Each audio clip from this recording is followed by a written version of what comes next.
নমস্কার, আশা করছি সবাই ভীষণ ভালো আছেন। আজকের ভিডিওটা আমি শুরু করছি গতকালের একটা ভিডিও ক্লিপ দিয়ে। এখানে গরমটা পড়ার সাথে সাথেই দেখছি খুব বেশি গরম পড়লেই রাতের দিকে বেশ প্রবল ঝড় এবং বৃষ্টি হতে থাকে। তাতে কিন্তু গোটা রাতটা খুব আরামদায়ক হয়ে গেলেও দিনের বেলা মারাত্মক গরম হচ্ছে। এখন যা গরম সেটা দেখে রাতে যে এত ঝড় বৃষ্টি হয়েছে সেটা বোঝার উপায় নেই।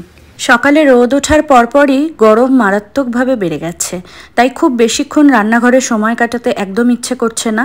তাই ঝটপট করে ভাবলাম চিকেনের একটু পাতলা ঝোল বানিয়ে নিই। কিছুটা চিংড়ি মাছ ভেজেছিলাম কালকে বিকেলে পকোড়া করার জন্য, সেই মাছ ভাজার তেলটা ছিল। ওই তেলটা কিছু একটা আমিষ রান্নায় তো ব্যবহার করতে হবে, তাই আজকের চিকেনে ওই তেলটাই দিয়ে দিলাম।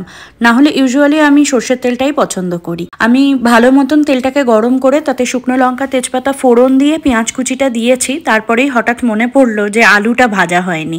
অনেককে দেখেছি কাঁচা আলু দিয়ে দেন মাংসে একদম লাস্টের দিকে, বা প্রেসার কুকারে করলে একদম প্রেসার কুকারে ঢাকনা আটকানোর আগে। তবে আমার সেটা ব্যক্তিগতভাবে পছন্দ নয়। আমার আলুটা একদম লাল লাল করে ভেজে মাংসের ঝোল ফুটে উঠলে তারপর দিয়ে ঢাকা দিয়ে মাংস সেদ্ধ হওয়া পর্যন্ত রান্না করলে যে আলুর টেক্সচারটা আসে সেটা বেশি পছন্দ। আলুটাও পেঁয়াজের সাথে একটু সাঁতলে নিচ্ছি, যদিও সেরকম লাল লাল এফেক্টটা আসবে না, কিছু করার নেই।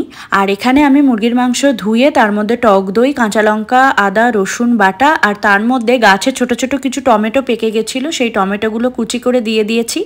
আর সাথে দিয়েছি ঝালের জন্য বুলেট কাঁচা লঙ্কা ছিল, সেই বুলেট কাঁচা লঙ্কা দুফালি করে চিড়ে চিড়ে। আজকের রান্নাটাতে আমি গুঁড়ো মশলার মধ্যে লঙ্কার গুঁড়োটা খুব বেশি ব্যবহার করব না, যে কারণে আমি ঝালের জন্য আন্দাজ মতন কাঁচা লঙ্কাটা চিড়ে চিড়ে দিয়ে দিয়েছি। আর কাঁচা লঙ্কারও পরিমাণটা একটু কমই দিয়েছি, কারণ আমার ইদানিং একটা সমস্যা হচ্ছে, আমার দুদিকে দুটো দাঁত রুট ক্যানাল করা আছে।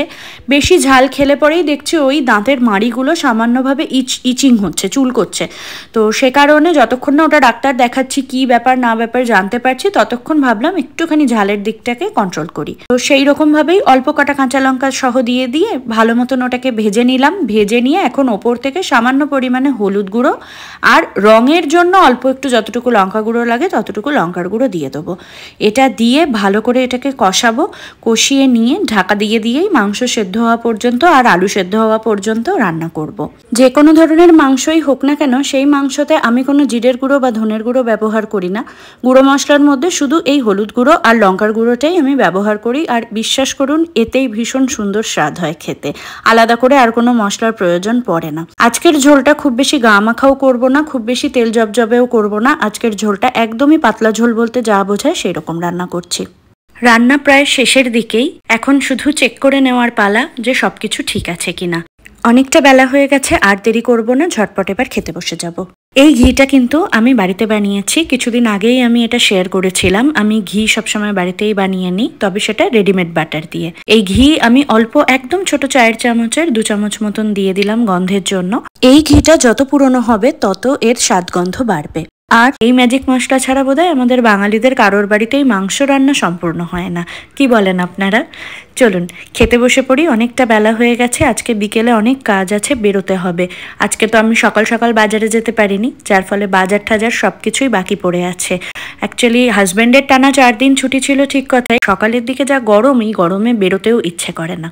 আপনারা একটু আমাকে অবশ্যই কমেন্ট করে জানাবেন যে আপনাদের ভিডিওগুলো কেমন লাগছে। আপনাদের ভালো লাগা খারাপ লাগার ওপরেই কিন্তু নির্ভর করে আমি এর পরবর্তী ভিডিওগুলো তৈরি করতে পারবো। আজ তাহলে আসি, দেখা হবে আপনাদের সাথে খুব তাড়াতাড়ি পরবর্তী কোনো একটি নতুন ভিডিওতে। আপনাদের সকলের কাছে বাউন্ডুলে বংশের পাশে থাকার অনুরোধ রইল।